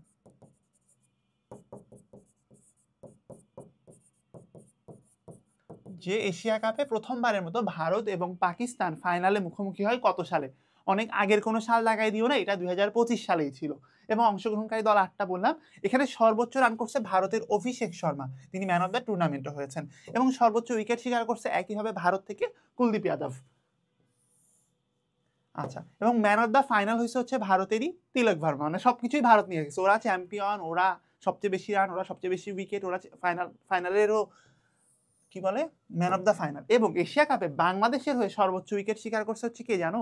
সাইফ হাসান। বাংলাদেশের সর্বোচ্চ উইকেট শিকারী হচ্ছে সাইফ হাসান। এবং সর্বোচ্চ রান, আমি বলছি রান, বাংলাদেশের সর্বোচ্চ রান হচ্ছে সাইফ হাসান। সাইফ হাসান তো ব্যাটসম্যান, সে খুবই ভালো করছে এই এশিয়া কাপটাতে। এবং উইকেট শিকার করছে কে? প্রেডিক্ট করার মতোই মুস্তাফিজ। মুস্তাফিজ হচ্ছে সর্বোচ্চ 9টা উইকেট নিছে বাংলাদেশের হয়ে। আচ্ছা, পরেরটা 2026 সালে কিন্তু পুরুষদের টি-20 ওয়ার্ল্ড কাপ আয়োজিত হতে যাচ্ছে। এখানে দেখো আমি তোমাকে দেখাইলাম, দাঁড়া ফেরত নিয়ে যাই। দেখো 2026 সালের নারীদের টি-20 বিশ্বকাপ হচ্ছে ইংল্যান্ডে, আর পুরুষদের টি-20 বিশ্বকাপ হচ্ছে ভারতে। পুরুষদের টি-20 বিশ্বকাপ হবে হচ্ছে ভারতে, ভারতে আর শ্রীলঙ্কায়, ভারতে আর শ্রীলঙ্কায়। আর এর ঠিক পরের বছর 2027 সালে নারীদের যে চ্যাম্পিয়ন্স ট্রফি আয়োজিত হবে, সেই চ্যাম্পিয়ন্স ট্রফিও কিন্তু আয়োজন করবে হচ্ছে শ্রীলঙ্কা। এবং তোমরা জানো যে ইদানিং হচ্ছে টি-20 বিশ্বকাপে কিন্তু দল অনেক বাড়ানো হচ্ছে। টি-20 বিশ্বকাপে এইবার টোটাল দল থাকবে হচ্ছে 20টা, এবং এই 20 দলের ভিতরে নতুন একটা ইউরোপীয় দেশ আছে। সেই ইউরোপীয় নতুন দেশটা হচ্ছে ইতালি। সেই নতুন ইউরোপীয় দেশটা হচ্ছে ইতালি, যারা কিনা প্রথমবারের মতো বিশ্বকাপ খেলতে আসছে ক্রিকেটে। মানে ইদানিং ওরা ফুটবল বিশ্বকাপে চান্স পাচ্ছে না, তো এখন ওরা ক্রিকেট বিশ্বকাপ খেলতে আসছে। এই জন্য বিশ্ব টেস্ট চ্যাম্পিয়নশিপ। টেস্ট চ্যাম্পিয়নশিপ কি? এতদিন কিন্তু দেখবা যে হচ্ছে শুরু ছিল ওয়ানডে ওয়ার্ল্ড কাপ ছিল, তারপরে গত দশক থেকে কিন্তু আবার আমরা দেখলাম যে, গত দশক না তারও আগে থেকেই টি-20 ওয়ার্ল্ড কাপ। এখন টেস্টের কিন্তু কোনো ওয়ার্ল্ড কাপ ছিল না, এবং টেস্ট যেহেতু টানা 5 দিন ধরে খেলতে হয়, শরীরে অনেক ধকল, এবং হচ্ছে এটা সবাই খেলতে পারে না, তো সব কিছু মিলাই কিন্তু টেস্ট ওয়ার্ল্ড কাপ করাটা পসিবল না। তো টেস্টে একটা 2 বছর মেয়াদি একটা চ্যাম্পিয়নশিপ করা হয়েছে, এটা ওয়ার্ল্ড কাপের মতোই ব্যাপারটা আর কি জিনিসটা, কিন্তু এটা 2 বছর ধরে, এর মাঝখানে অন্য খেলাধুলাও হইতে থাকে। এখন এই 2 বছর মেয়াদি এটাতে এই যে 2025 সালে একটা শেষ হলো, 3 নাম্বার, এটা হচ্ছে তৃতীয়, হ্যাঁ এটা তৃতীয়, এটা হচ্ছে থার্ড। এই থার্ড টেস্ট চ্যাম্পিয়নশিপে চ্যাম্পিয়ন হয়েছে হচ্ছে দক্ষিণ আফ্রিকা, এবং রানার্স আপ হয়েছে অস্ট্রেলিয়া। এই যে অস্ট্রেলিয়াকে তো তুমি যে রানার্স আপ দেখতেছো, এই অস্ট্রেলিয়া হচ্ছে সেকেন্ড টেস্ট চ্যাম্পিয়নশিপের চ্যাম্পিয়ন, সেকেন্ড টিসি এর চ্যাম্পিয়ন। এখন তোমাদের কাছে মনে হতে পারে যে প্রথম টিসির চ্যাম্পিয়ন তাহলে কে ছিল? প্রথম টিসির চ্যাম্পিয়ন ছিল হচ্ছে নিউজিল্যান্ড। ফার্স্টের চ্যাম্পিয়ন ছিল হচ্ছে নিউজিল্যান্ড। তাহলে প্রথমবার জিতছে নিউজিল্যান্ড, তারপরে হচ্ছে অস্ট্রেলিয়া, তারপরে জিতছে কারা? দক্ষিণ আফ্রিকা। এবং তোমরা জানো যে দক্ষিণ আফ্রিকাকে সবসময় বলা হয় চোকার্স। এরা কখনোই হচ্ছে, এরা খুবই ভালো খেলে, খুবই সুন্দর খেলে, কিন্তু এরা কোনো আইসিসি ইভেন্টে জিততে পারে না। এই আইসিসি ইভেন্ট হচ্ছে প্রথম এটা কোনো আইসিসি ইভেন্ট যেটা কিনা দক্ষিণ আফ্রিকা জিতছে। দক্ষিণ আফ্রিকা কখনো কোনো আইসিসি ট্রফি জিতে নাই, এটা ভেবে কিন্তু পরীক্ষায় মানে ভুল দাগায় দিয়ে আসো না। 2025 সালে টেস্ট চ্যাম্পিয়নশিপ কারা জিতছে? দক্ষিণ আফ্রিকা। তারপরে কি ফাইনালে দক্ষিণ আফ্রিকা হচ্ছে 5 উইকেটে জিতছে, এবং ফাইনালে সেরা হয়েছে হচ্ছে দক্ষিণ আফ্রিকা থেকে, তিনি একটা সেঞ্চুরি করছেন, এডেন মার্করাম। এডেন মার্করাম দক্ষিণ আফ্রিকা থেকে তিনি ম্যান অফ দ্য ফাইনাল হয়েছেন। নারী বিশ্বকাপ, 13তম নারী বিশ্বকাপ অনুষ্ঠিত হবে না। এটা এই যে কয়েকদিন আগেই হলো, তো এই যে আপডেটটা করা হয়নি, হ্যাঁ অনুষ্ঠিত হবে না, হলো এই যে গত সপ্তাহে শেষ হলো। 13তম নারী আইসিসি বিশ্বকাপ হচ্ছে 2025 সালে, এটা অনুষ্ঠিত হয়েছে ভারতে। অংশগ্রহণকারী দল ছিল হচ্ছে 8টা। পাকিস্তানে অনুষ্ঠিত বাছাই পর্ব থেকে বিশ্বকাপ খেলা অর্জন করছে বাংলাদেশ পাকিস্তান, এটা বুঝলাম। এই বাংলাদেশ পাকিস্তানের আলাপ আপাতত রাখো। এই যে ওয়ার্ল্ড কাপটা দেখলা, এই ওয়ার্ল্ড কাপে চ্যাম্পিয়ন হয়েছে কারা? চ্যাম্পিয়ন হয়েছে ভারত। রানার্স আপ হয়েছে কারা? South Africa. ভারত চ্যাম্পিয়ন, আর রানার্স আপ হচ্ছে সাউথ আফ্রিকা। আর এসে সো এটা সম্পর্কে এটুকু জানলেই চলবে। পরেরটা, নবম যে চ্যাম্পিয়ন্স ট্রফি 2025 সালে কিন্তু আরেকটা চ্যাম্পিয়ন্স ট্রফি অনুষ্ঠিত হয়েছে। এই চ্যাম্পিয়ন্স ট্রফিতে কি হয়েছে? এটা পাকিস্তানে হয়েছে, এবং ভারতের যে ম্যাচগুলো, সেই ভারতের ম্যাচগুলো কিন্তু দুবাইয়ে অনুষ্ঠিত হয়েছে, কারণ তারা পাকিস্তানে খেলবে না। চ্যাম্পিয়ন্স ট্রফিতে বরাবরের মধ্যে এবারও 8টা দল অংশগ্রহণ করছিল, এবং এখানে চ্যাম্পিয়ন হয়েছে ভারত, এবং রানার্স আপ হয়েছে হচ্ছে নিউজিল্যান্ড। এই দুইটা ইনফরমেশন একটু মনে রাখুন, ভারত এবং নিউজিল্যান্ড। এবং চ্যাম্পিয়ন্স ট্রফিতে সবসময় মোটামুটি 8টা করে দলই অংশগ্রহণ করে। টুর্নামেন্টের সেরা নির্বাচিত হয়েছে রানার্স আপ দল থেকে, সে কে রাচিন রবীন্দ্র, তার অলরাউন্ড পারফরমেন্সের মাধ্যমে। নিউজিল্যান্ডের রাচিন রবীন্দ্র, সে হচ্ছে ম্যান অফ দ্য টুর্নামেন্ট হয়েছে। এবং ফাইনালে সেরা হয়েছে ভারত থেকে রোহিত শর্মা। এবং সর্বোচ্চ রান সংগ্রাহক কে ছিল? সর্বোচ্চ রান সংগ্রাহক ছিল রাচিন রবীন্দ্র, এবং সর্বোচ্চ উইকেট শিকারী ছিল হচ্ছে ম্যাট হেনরি, যে হচ্ছে 10 উইকেট হয়েছে। মানে সর্বোচ্চ রানও নিউজিল্যান্ড থেকে, সর্বোচ্চ উইকেটও নিউজিল্যান্ড থেকে, কিন্তু আলটিমেটলি খেলে দিছে কিন্তু ভারত। অনূর্ধ্ব 19 এশিয়া কাপ 2024 সালে কিন্তু অনূর্ধ্ব 19 এশিয়া কাপ অনুষ্ঠিত হয়েছে কোথায়? সংযুক্ত আরব আমিরাতে। সংযুক্ত আরব আমিরাত, দুবাইয়ে হয়েছে আর কি। দুবাই যে সংযুক্ত আরব আমিরাতে, আমি আশা করি এটা সবাই জানো। বাংলাদেশ কিন্তু চ্যাম্পিয়ন হয়েছে, বাংলাদেশ চ্যাম্পিয়ন হয়েছে, এবং এটা টানা দ্বিতীয়বারের মতো বাংলাদেশ চ্যাম্পিয়ন হয়েছে। এটা কত? টানা দ্বিতীয়বারের মতো। এবং এটাতে রানার্স আপ হয়েছে হচ্ছে ভারত, রানার্স আপ হয়েছে ভারত। এ নিয়ে টানা দ্বিতীয়বার, হ্যাঁ বাংলাদেশে যুবারা, এটা নিয়ে টানা দ্বিতীয়বার। এবং এখান থেকে ফাইনালে এবং পুরো টুর্নামেন্টে ম্যান অফ দ্য টুর্নামেন্ট এবং ম্যান অফ দ্য ফাইনাল দুইটা নির্বাচিত হয়েছে বাংলাদেশের ইকবাল হোসেন লিমন। বাংলাদেশের ইকবাল হোসেন লিমন এটাতে ম্যান অফ দ্য টুর্নামেন্ট এবং ম্যান অফ দ্য ফাইনাল নির্বাচিত হয়েছে। 2024 সালে নবম টি-20 বিশ্বকাপও কিন্তু অনুষ্ঠিত হয়েছে। এই নবম টি-20 বিশ্বকাপে চ্যাম্পিয়ন হয়েছে কারা? চ্যাম্পিয়ন হয়েছে ভারত, এবং রানার্স আপ হয়েছে হচ্ছে কি? দক্ষিণ আফ্রিকা। এই নারীদের টি-20 বিশ্বকাপে যা হয়েছে, পুরুষদের টি-20 বিশ্বকাপে এই সেম জিনিসই হয়েছে, এখানেও রানার্স আপ হয়েছে দক্ষিণ আফ্রিকা। দক্ষিণ আফ্রিকা কিন্তু এর আগে কখনো ফাইনাল জিততে পারে নাই। কি ঘটছে? এই ফাইনালেও তারা হারছে। এখন তারপরে কি হলো? তারপরে কিন্তু তারা একটা জায়গাতে এসে জিতে গেছে, কোথায়? খুবই এলিট একটা জায়গা, সেটা হচ্ছে টেস্ট চ্যাম্পিয়নশিপে। আচ্ছা, এটা অনুষ্ঠিত হয়েছে যুক্তরাষ্ট্রে এবং ওয়েস্ট ইন্ডিজে। যুক্তরাষ্ট্রে এবং ওয়েস্ট ইন্ডিজে মানে আমেরিকাতে অনুষ্ঠিত হয়েছে ওভারঅল। আচ্ছা, অংশগ্রহণকারী দল জানো যে টি-20 বিশ্বকাপে কিন্তু এখন 20টা করে দল অংশগ্রহণ করছে, যার মধ্যে 2000 পরের যে বিশ্বকাপটা, এটাতেও কিন্তু ভারত শ্রীলঙ্কার যে বিশ্বকাপ, এই বিশ্বকাপে 20টা দল অংশগ্রহণ করতে যাচ্ছে, যেখানে ইউরোপ থেকে কিন্তু ইতালিও চলে আসছে এবার। টি-20 বিশ্বকাপে বাংলাদেশের পক্ষে সর্বোচ্চ উইকেট পাইছে কে? রিশাদ হোসেন, 10টা উইকেট, 14টা উইকেট, রিশাদ হোসেনের 14টা উইকেট। এবং সর্বোচ্চ রান করছে হচ্ছে তাওহিদ হৃদয়, 153 রান, তাওহিদ হৃদয়ের 153 রান। এবং 2026 সালের বললাম যে এটা ভারতে এবং শ্রীলঙ্কায় অনুষ্ঠিত হতে যাচ্ছে, একইভাবে 20টা দল নিয়ে। বাংলাদেশ ক্রিকেট দল তোমরা জানো যে হচ্ছে আবারও রিসেন্ট টাইমে আমাদের বারবার ক্যাপ্টেন চেঞ্জ হচ্ছে। এর মধ্যে আমাদের কারেন্ট ওডিআই ক্যাপ্টেন হচ্ছে মেহেদী হাসান মিরাজ, কারেন্ট টি-20 ক্যাপ্টেন হচ্ছে লিটন দাস, এবং কারেন্ট টেস্ট ক্যাপ্টেন হচ্ছে নাজমুল হোসেন শান্ত। তো ক্যাপ্টেনের আপডেটটা একটু খেয়াল রেখো, কারণ এটা কিন্তু বারবার চেঞ্জ হচ্ছে। এমন হতে পারে তোমার পরীক্ষার আগে আরেকবার চেঞ্জ হয়ে গেছে, তো একটু খেয়ালে রেখো। এক নজরে নাজমুল হোসেন শান্তর টেস্টে যত কীর্তি, কেউ শোনা হাইশো না, মানে উনি তো মানে রিসেন্টলি অনেক খারাপ করতেছিল, তারপরে কিন্তু আবার ভালো করতেছিল। আমরা তার প্রতি সম্মান দেখাই, কীর্তি বসি, খারাপ কিছু না। এটা কিসের কীর্তি? বাংলাদেশের যে টেস্ট সিরিজ খেললো বাংলাদেশে যে 2 মাস আগে, জুন মাস, 3 মাস আগে আর কি, তো এই জুন মাসে শান্ত কিন্তু একটা খুবই ঐতিহাসিক একটা কাজ করছে। তোমরা জানো যে একই টেস্ট ম্যাচে 2 ইনিংসে 2টা সেঞ্চুরি করা, এটা কিন্তু খুবই কঠিন একটা কাজ, এবং পৃথিবীতে এটা খুব বেশি মানুষ কিন্তু করে নাই। বাংলাদেশের মাত্র 2জন মানুষ এই কাজটা করছে। 2জন মানুষ কারা? একজন হচ্ছে মুমিনুল হক, হ্যাঁ, একজন হচ্ছে মুমিনুল হক, আর আরেকজন হচ্ছে নাজমুল হোসেন শান্ত। আচ্ছা, এখন কাহিনী হচ্ছে মুমিনুল হক এটা যে করছিল, তিনি সেই কাজটা একবার করছেন, হ্যাঁ, মুমিনুল হক এই কাজটা করছেন একবার, কিন্তু নাজমুল হোসেন শান্ত এটা প্রথম বাংলাদেশি হিসেবে, এটা তিনি ছিলেন প্রথম বাংলাদেশি, হ্যাঁ, তিনি প্রথম বাংলাদেশি, এটা ওকে, বাংলাদেশি।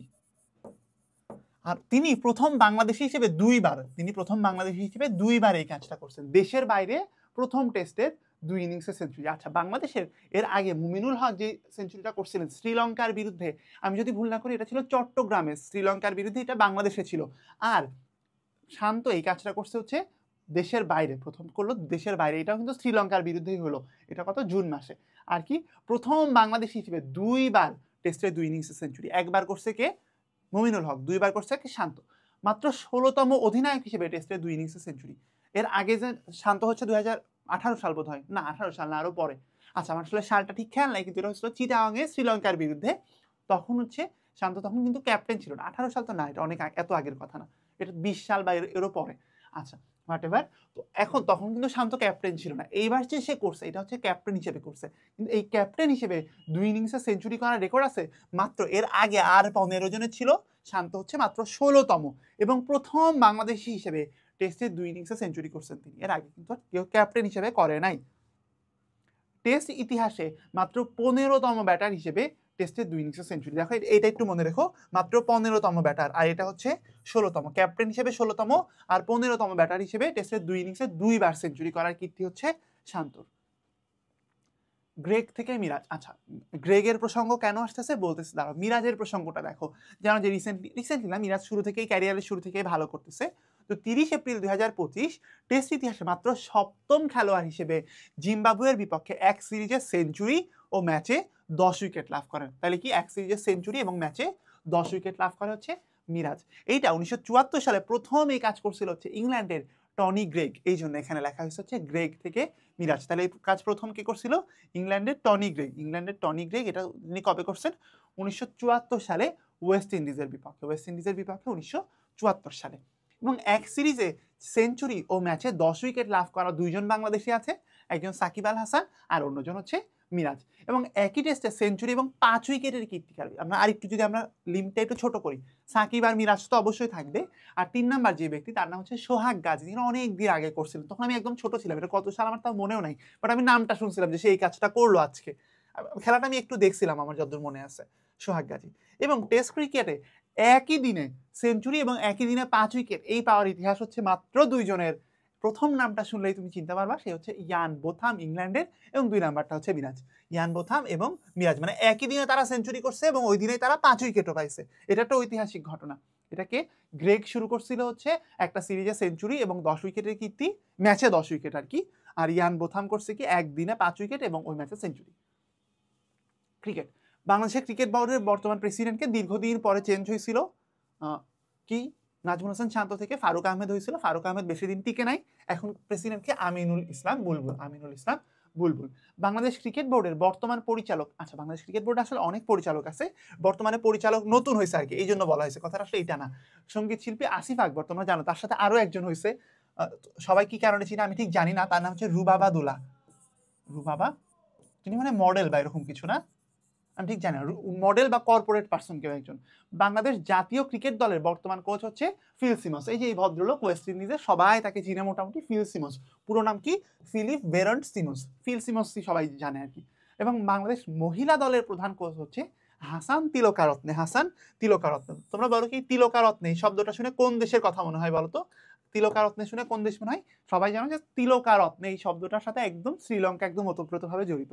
এবং জাতীয় মহিলা ক্রিকেট দলের অধিনায়ক হচ্ছে সব ফরম্যাটেই নিগার সুলতানা জ্যোতি। কালকে কিন্তু ক্রিকেট দল নিয়ে একটা বিশাল ব্লাস্ট হয়েছে, তোমরা হয়তো ইতোমধ্যে জেনে গেছো, দেখে ফেলো নিউজটা। বাংলাদেশ জাতীয় ক্রিকেট দলের বর্তমান কোচকে, বাংলাদেশ জাতীয় ক্রিকেট দলের বর্তমান কোচ হচ্ছে ফিল সিমন্স, আর নারী দলের কোচ হচ্ছে হাসান তিলকারত্নে। ফারুক আহমেদ হচ্ছে রিসেন্টলি ছিল আমাদের প্রেসিডেন্ট ছিল, আর হাভিয়ার কাবরেরা হচ্ছে ফুটবল দলের। তাহলে একটা মাত্রই বাকি থাকলো, সে হচ্ছে ফিল সিমন্স। নবম নারী টি20 বিশ্বকাপ 2024-এ চ্যাম্পিয়ন হয়েছে কত? 2024, এটা কিন্তু 25-এর কথা না, নবমটা। এটাতে চ্যাম্পিয়ন হয়েছে হচ্ছে নিউজিল্যান্ড। অলিম্পিক গেমস, আচ্ছা অলিম্পিক গেমসের ম্যাপটার দিকে সবার আগে একটু তাকাও। অলিম্পিক গেমসের ম্যাপ হচ্ছে এইটা, চিনতে পারছো? প্রথমে হচ্ছে 3টা গোল্লা, নিচেরতে হচ্ছে 2টা গোল্লা। এখন কি কি জিনিস তোমাকে ম্যাপ বলতেছে, আমি কি ম্যাপ বলছি ভুলে? ম্যাপ না, আমি পতাকা বলতে চাচ্ছি। অলিম্পিক গেমসের পতাকা হচ্ছে এটা, টোটাল 5টা বৃত্ত। এই 5টা বৃত্ত দেখো, উপরে 3টা বৃত্ত, নিচে 2টা বৃত্ত। এখন এই বৃত্তগুলো কি মিন করতেছে এটার দিকে আগে একটু তাকাও। এই বৃত্তগুলো যে দেখতেছো, দেখো এই বৃত্তগুলো কিন্তু এমন না, একটু সম্পর্কটা একটু খেয়াল করো। এইরকম কি বৃত্তগুলো কি এরকম? এমন কিন্তু না। প্রথম 3টা বৃত্ত কিন্তু একটার সাথে আরেকটা কানেক্টেড না, বরং এই 3টা বৃত্তগুলো নিজেরা আলাদা আলাদা ভাবে বসছে, তারপরে এই বৃত্তগুলো এরকম করে কানেক্ট করে দিচ্ছে একটা রিং এর মতো করে, তাই না? দেখো একটু খেয়াল করে, হ্যাঁ এরকম। এখন এই যে 5টা বৃত্ত, এই 5টা বৃত্ত সারা পৃথিবীকে নির্দেশ করে। এই 5 জন মিলে বলা যায় আমরা সবাই হচ্ছে এক, এইটাই হচ্ছে মেসেজ। এখন 5টা বৃত্ত কেমনে 7টা মহাদেশকে নির্দেশ করতেছে বলো তো? অ্যান্টার্কটিকা মহাদেশ ও হচ্ছে বাদ, আর আমেরিকা মহাদেশ উত্তর আর দক্ষিণ মিলায় হচ্ছে একটা বৃত্ত। এখন কোন মহাদেশ কোন কালারকে ইন্ডিকেট করতেছে এটাও তোমাকে একটু বুঝতে হবে। আসলে আমি তোমাকে একটু কালারগুলো চিনাই ফেলি। আফ্রিকা, এটাকে কিভাবে মনে রাখবা? তুমি জানো যে আফ্রিকা হচ্ছে অন্ধকারাচ্ছন্ন মহাদেশ, মানে কিভাবে মনে রাখতে পারো? আমি এভাবে মনে রাখছি, আফ্রিকাকে বলা হচ্ছে অন্ধকারাচ্ছন্ন মহাদেশ। আফ্রিকা অন্ধকার, কালো। আমেরিকা, এই আমেরিকা যে মহাদেশ, এরা সারা পৃথিবীতে যুদ্ধ বিগ্রহ করে বেড়ায়, সারা দুনিয়ার রক্ত ঝরায়, এরা হচ্ছে লাল। তারপরে ওশেনিয়া মহাদেশ মানে অস্ট্রেলিয়া যেই দেশটা বলতে পারো ওইটা দিয়ে একটু মনে রাখি আসো। ওশেনিয়া বলো, অস্ট্রেলিয়া বলো বা হচ্ছে নিউজিল্যান্ড বলো, এই দেশগুলো এতটাই সুন্দর, প্রাকৃতিক সৌন্দর্য, আর প্রাকৃতিক সৌন্দর্যের প্রতীক হচ্ছে সবুজ রং, তাহলে এটা হচ্ছে সবুজ। তারপর আসো ইউরোপ, নীল রংটা আমার কাছে অনেক কুল লাগে, আমি ইউরোপিয়ানদেরকে কুল বলতেছি না আর কি। তো আমার মানে একটা আছে না যে ইউরোপিয়ানরা হচ্ছে একটু সাদা চামড়া, তো সাদা চামড়ার সাথে হচ্ছে নীল নীল ভাবটা একটু বেশি যায়।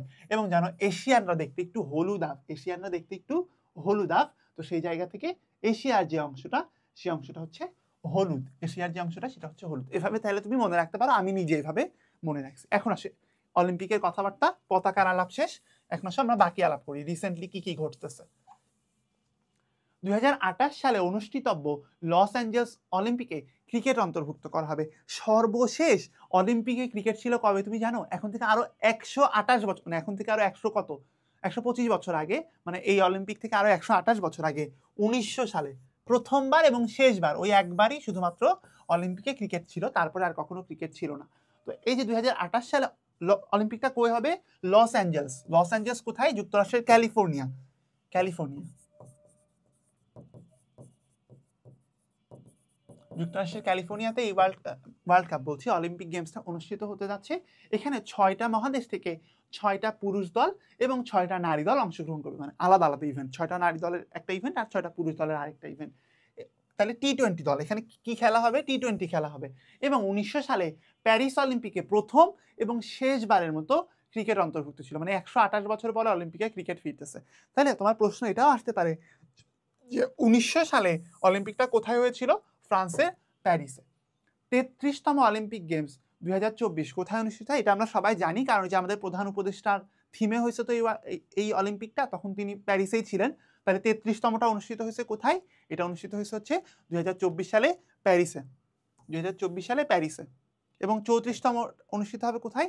যুক্তরাষ্ট্রের লস অ্যাঞ্জেলসে। এই যে একটু আগে আমরা দেখলাম, এটা হচ্ছে 34তম অলিম্পিক গেমস, এটা 2028 সালে হবে।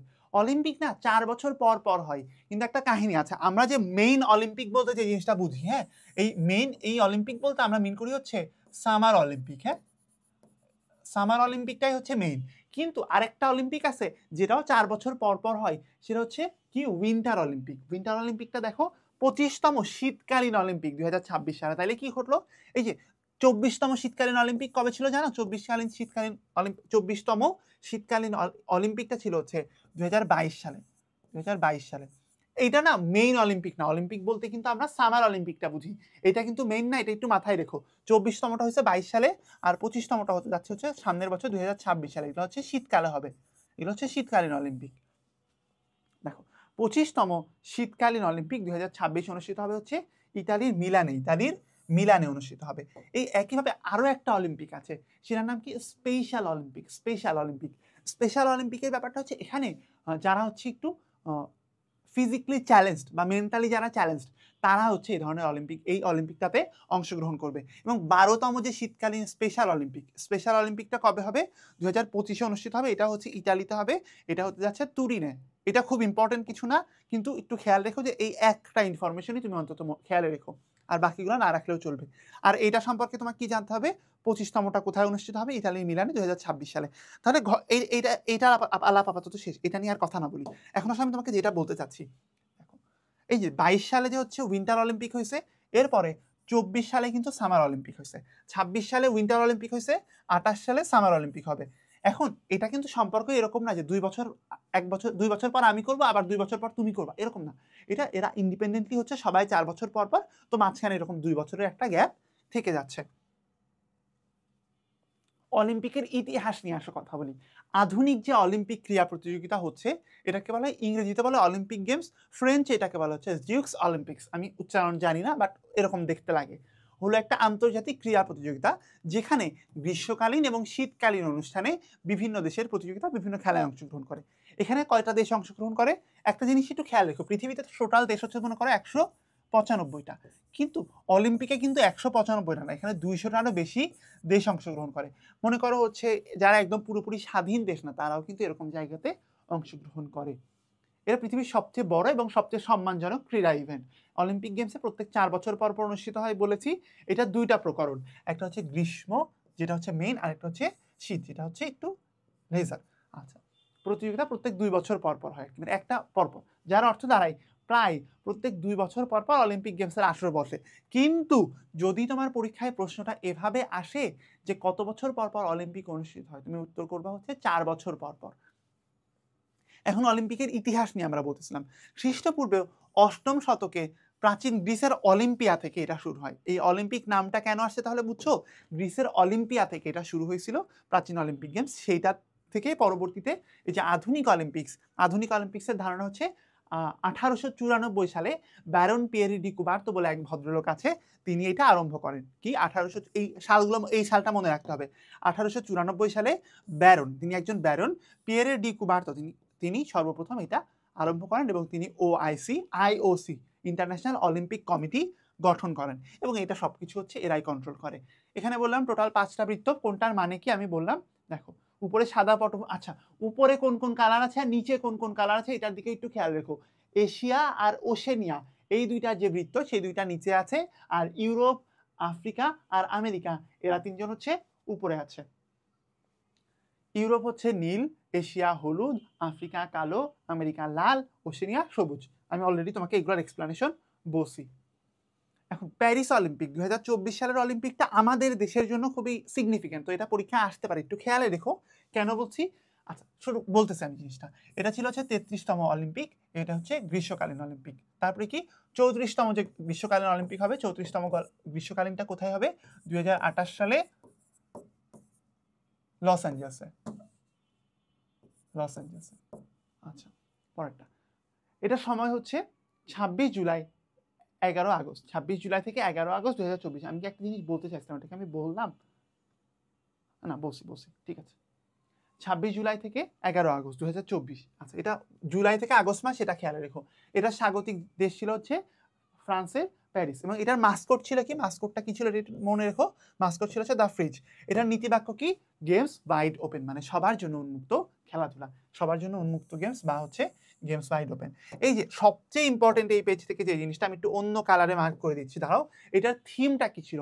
এটার থিম ছিল প্রফেসর ইউনূসের সোশ্যাল বিজনেস মডেল, মানে সামাজিক ব্যবসার যে মডেল, এটা হচ্ছে এই বছরের থিম ছিল। আমি কালারটা একটু চেঞ্জ করে দিচ্ছি, সোশ্যাল বিজনেস মডেল। আচ্ছা এখানে সর্বোচ্চ পদক দিচ্ছে প্রত্যেকবারের মতো যুক্তরাষ্ট্র, দ্বিতীয় সর্বোচ্চ জিতছে হচ্ছে চায়না। সর্বোচ্চ যুক্তরাষ্ট্র, দ্বিতীয় সর্বোচ্চ চায়না। ফুটবলে স্বর্ণ জিতছে হচ্ছে স্পেন, আর হচ্ছে মহিলাদের মধ্যে যুক্তরাষ্ট্র। ফুটবলে পুরুষদের মধ্যে স্বর্ণ জিতছে স্পেন, আর নারীদের মধ্যে জিতছে হচ্ছে যুক্তরাষ্ট্র। এবং অলিম্পিকের ইতিহাসে সবচেয়ে বেশি মেডেল জিতছে কে জানো? যুক্তরাষ্ট্রের একজন সাঁতারু, তার নাম হচ্ছে মাইকেল ফেলপস, যিনি হচ্ছে 23টা মেডেল জিতছে।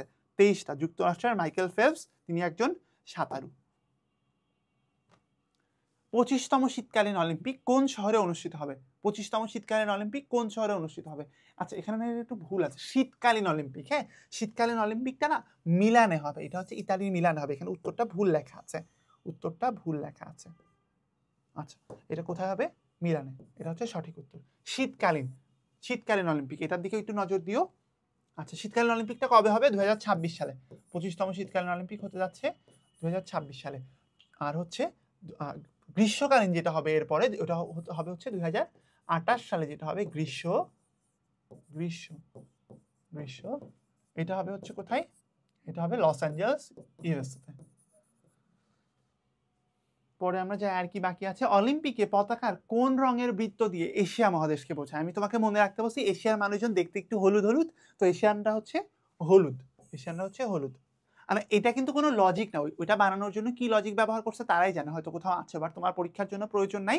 হলুদ রং তুমি মনে রাখবা কিভাবে, সেটা মনে রাখার জন্য আমি তোমাকে বলছি, যেটা হচ্ছে এশিয়া হলুদ। আসো আমরা একটু অ্যাথলেটিক্স নিয়ে দেখি। বাংলাদেশে মালদ্বীপে অনুষ্ঠিত হয়েছে দক্ষিণ এশিয়ান সাবা অনূর্ধ্ব 16 বাস্কেটবল। এখানে চ্যাম্পিয়নশিপে ব্রোঞ্জ লাভ করছে হচ্ছে বাংলাদেশ তাহলে হচ্ছে মালদ্বীপের এই ইভেন্টটাতে জিতছে। এটা খুব ইম্পর্টেন্ট কিছু না, বাট জেনে রাখো। প্রথমবারের মতো এশিয়া কাপ ফুটবল খেলার যোগ্যতা অর্জন করছে হচ্ছে নারীরা, এবার কাদেরকে হারিয়ে? মিয়ানমারকে হারিয়ে। এবং এখানে জোড়া গোল করছিল এক ভদ্রমহিলা, তার নাম হচ্ছে ঋতুপর্ণা চকমা, তোমাদের অনেকের পছন্দের ফুটবলার একজন। এবং বাংলাদেশের যে পুরুষ দল, এরা 1985 সালে এই যোগ্যতাটা একবার অর্জন করছিল, প্রথমবারের মতো। তারপরে সিঙ্গাপুরে অনুষ্ঠিত এশিয়া কাপ আর্চারির দ্বিতীয় লেগে পুরুষদের রিকার্ভ ইভেন্টে সোনা জিতেছেন কে? আব্দুর রহমান আলিফ। আব্দুর রহমান আরিফ, তিনি জাপানের একজনকে হারাইছে। তিনি এটা দ্বিতীয় কোনো আর্চার হিসেবে এশিয়ান কাপ গেমসে তিনি সোনা জিতছেন। প্রথম কে জিতছিল? প্রথম জিতছিল হচ্ছে রোমান সানা আর কি, বাংলায় উচ্চারণ হচ্ছে রোমান সানা। এর সম্ভবত ওনার ইংরেজি বানানটা এমন। উনার হচ্ছে এটা, উনি জিতছিলেন হচ্ছে 2019 সালে। উনি অবশ্য এখন আর বাংলাদেশে নাই, উনি এখন যুক্তরাষ্ট্রে চলে গেছেন, তো বাংলাদেশের হয়ে সম্ভবত আর উনি খেলবেন না। আচ্ছা, 48তম জাতীয় অ্যাথলেটিক্স বাংলাদেশ হচ্ছে প্রত্যেক বছর একটা ন্যাশনাল অ্যাথলেটিক্স হয়, অ্যাথলেটিক্স কম্পিটিশন। এটা 2025-এ যেটা হয়েছে, এখানে দ্রুততম মানব এবং দ্রুততম মানবী, এটা বেশিরভাগ সময় বাংলাদেশ নেভি থেকে হয়। এবারও সেই ধারাবাহিকতা রেখেই নেভি থেকে ইসমাইল বলে এক ভদ্রলোক, তিনি হচ্ছেন দ্রুততম মানব নির্বাচিত হয়েছেন। তিনি 10.61 সেকেন্ডে জিতছেন। আর এই 100 মিটার এটাতে শিরিন আক্তার, তিনি অনেক দিন ধরে জিততেছেন, তিনি হচ্ছে বাংলাদেশ নেভির 12.01 সেকেন্ড তার প্রয়োজন হয়েছে। বিবিধ আরো কিছু খেলার কথা শুনি। আফগানিস্তানে দাবা খেলাকে নিষিদ্ধ করা হয়েছে। পৃথিবীর কোন দেশে দাবাকে নিষিদ্ধ করা হয়েছে? আফগানিস্তানে। কারণ এটাকে হচ্ছে জুয়ার পর্যায়ে মনে করা হচ্ছে, তাই নিষিদ্ধ বা স্থগিত করা হয়েছে। বাংলাদেশের প্রথম নারী হিসেবে 2025 সালে অনূর্ধ্ব 19 নারী বিশ্বকাপে আম্পায়ারিং করছেন হচ্ছে সাথিয়া জাকির জেসি। বাংলাদেশ ফুটবল দলের কোচ হাভিয়ার কাবরেরা। আচ্ছা, এটা জানো। এখন তারপরটা দেখো, বাফুফে ফিফার নিষেধাজ্ঞা মুক্ত হয় হচ্ছে 8 মার্চ 2025। ফিফা 2018 সালে বাংলাদেশের উপরে অর্থনৈতিক নিষেধাজ্ঞা দেয়। 2018, মানে টাকা পয়সা ঠিকঠাক মতো আয় ব্যয় হিসাব দেখাইতে না পারার কারণে 2018 সালে FIFA Bangladesh Bangladesh football federation বাফুফের উপরে অর্থনৈতিক নিষেধাজ্ঞা আরোপ করছিল। সেই নিষেধাজ্ঞা তুলে নেওয়া হয়েছে 7 মার্চ 2025। বাফুফের বর্তমান প্রেসিডেন্ট তাবিথ আওয়াল, এটা আমি পড়িয়েছি। বাংলাদেশের নতুন আন্তর্জাতিক মাস্টার নীর, আচ্ছা মনন রেজা নীর, ওনার নাম হচ্ছে মনন রেজা নীর, তিনি হচ্ছেন আন্তর্জাতিক মাস্টার। মানে তোমরা জানো যে দাবাতে সর্বোচ্চ খেতাব কি? গ্র্যান্ড মাস্টার, হ্যাঁ, সর্বোচ্চ, এটা হচ্ছে গ্রেড 1। আর ইন্টারন্যাশনাল মাস্টার, এটাকে আবার জিএম এভাবে লেখা হয়, হ্যাঁ, ইন্টারন্যাশনাল মাস্টার, এটাকে লেখা হয় আইএম। এটা হচ্ছে লেভেল 2। তো লেভেল 2 মানে লেভেল 2ও কিন্তু অনেক উপরে। মনন রেজানি, তিনি হচ্ছে এটা জিতছে। হাঙ্গেরির বুদাপেস্টে চলমান গ্র্যান্ডমাস্টার এ প্রতিযোগিতায়। আচ্ছা, হাঙ্গেরিকে কিন্তু একসময় হাঙ্গেরিয়া ডাকা হতো, তোমরা জানো কিনা, অনেক আগে। আচ্ছা, বাংলাদেশের মোট গ্র্যান্ডমাস্টার দাবারু হচ্ছে 5 জন, সর্বশেষ মনন রেজানির। আচ্ছা, এই কথাটা সঠিক না, মনন রেজানির কিন্তু গ্র্যান্ডমাস্টার না, হ্যাঁ, মনন রেজানির কিন্তু গ্র্যান্ডমাস্টার না, তিনি হচ্ছেন সর্বকনিষ্ঠ আন্তর্জাতিক মাস্টার। এবং বাংলাদেশের প্রথম গ্র্যান্ড মাস্টার ছিলেন হচ্ছে নেয়াজ মোরশেদ। এবং 2008 সাল সম্ভবত, একটু চেক কর, আচ্ছা 2008 সালের পরে আর কেউ কিন্তু গ্র্যান্ড মাস্টার বাংলাদেশে কখনো হতে পারে নাই। এবং বাংলাদেশের টোটাল গ্র্যান্ড মাস্টার হচ্ছে 5 জন, যার মধ্যে সবচেয়ে বিখ্যাত হচ্ছে নেয়াজ মোরশেদ। আর একটু দেখি আমরা, বাংলাদেশের নারীদের প্রথম শ্রেণীর ক্রিকেটে প্রথম এবং দ্রুততম সেঞ্চুরি করছে হচ্ছে 78 বলে নিগার সুলতানা জ্যোতি, বাংলাদেশ নারী ক্রিকেট দলের যে ক্যাপ্টেন। ভারতের কমলা বাসিন স্পেশাল জুরি অ্যাওয়ার্ড লাভ করে বাংলাদেশের প্রথম ফিফা নারী রেফারি এবং বিকেএসপির ফুটবল কোচ, তার নাম হচ্ছে জয়া চাকমা। কমলা বাসিন স্পেশাল জুরি অ্যাওয়ার্ড। আইসিসি বর্ষসেরা মহিলা ক্রিকেটার বাংলাদেশ থেকে প্রথম জায়গা পাইছে একজন, তার নাম হচ্ছে নাহিদা আক্তার। শ্রীলঙ্কার কলম্বোয় এশিয়ান জোনাল দাবা চ্যাম্পিয়নশিপে মহিলা বিভাগে চ্যাম্পিয়ন হয়েছেন ওয়াফিদা আহমেদ। তিনি এই যে ফিদে মাস্টার, 3 নম্বর লেয়ারটা কি ছিল? FIDE master. 3 নম্বর লেয়ার থেকে এখন তিনি এই ওয়াফিদা আহমেদ, তিনি কিন্তু ফিদে মাস্টার থেকে এখন ইন্টারন্যাশনাল মাস্টার হয়েছেন। আমরা একদমই শেষ দিকে চলে আসছি, তার একটু দেখি আন্তর্জাতিক ফুটবল দিবস। এটা হচ্ছে জাতিসংঘ ঘোষণা করছে, হ্যাঁ, 25শে মে 2024 সাল থেকে, এটা মে মাসের 25 তারিখ জাতিসংঘ বলছে এখন থেকে আন্তর্জাতিক ফুটবল দিবস পালন করা হবে। 2028 সালে 34তম যে অলিম্পিক গেমস হবে, সেখানে নতুন 5টা গেম ইনক্লুড করা হচ্ছে, যার মধ্যে একটা ইভেন্ট হচ্ছে বেসবল বা সফট বল। 2 নাম্বারটা তোমরা অলরেডি জানো, ক্রিকেট যুক্ত করা হচ্ছে 128 বছর পরে। তারপরে ফ্ল্যাগ ফুটবল বলে একটা আলাদা ইভেন্ট হচ্ছে, আর এরপর হচ্ছে ল্যাক্রোস আর হচ্ছে স্কোয়াশ। এই 5টা ইভেন্ট নতুন করে যোগ করা হচ্ছে। কোন দেশ সম্প্রতি দাবা খেলা নিষিদ্ধ করেছে? কোন দেশ ভাই বলো তো? আফগানিস্তান। সো ভাই, আমাদের এই ক্লাসটা এত দূর পর্যন্তই ছিল, এবং তোমরা যদি চাও যে এই ক্লাসের পাশাপাশি সম্পূর্ণরূপে জেনারেল নলেজের একটা কমপ্লিট প্রিপারেশন, এর বাইরে বাংলা ইংরেজির জন্য একটা গোছানো প্রিপারেশন, তুমি তোমার অ্যাডমিশন বা অন্য যে কোনো প্রিপারেশন, মানে কোনো কিছু লক্ষ্য করে তুমি একটা প্রিপারেশন নিতে চাও না কেন, তোমার গন্তব্য কিন্তু অবশ্যই এটা হতে পারে। কারণ এখানে বাংলা ইংরেজি জেনারেল নলেজ প্রত্যেকটা সাবজেক্টের প্রত্যেকটা টপিক কিন্তু বিস্তারিতভাবে তোমাদেরকে পড়ানো হচ্ছে। এগুলোর বাইরে তোমাদের প্রবলেম সলভিং বা এগুলোর জন্য কিন্তু আমরা কোনো ডাউট থাকলে সেই ডাউট ক্লিয়ার করার জন্য প্রতি সপ্তাহে নিয়মিত লাইভ ক্লাস করাচ্ছি। সো আর দেরি না করে এখনই কমেন্ট বক্সে বা ডেসক্রিপশন বক্সে দেওয়া লিঙ্ক থেকে আমাদের ডেমো ক্লাসগুলো দেখো, তারপরে সিদ্ধান্ত নাও তুমি আমাদের সাথে প্রস্তুতি নিতে চাও কিনা। তোমার জন্য অনেক অনেক শুভকামনা জানিয়ে এই ক্লাসটা এখানেই শেষ করছি। আল্লাহ হাফেজ।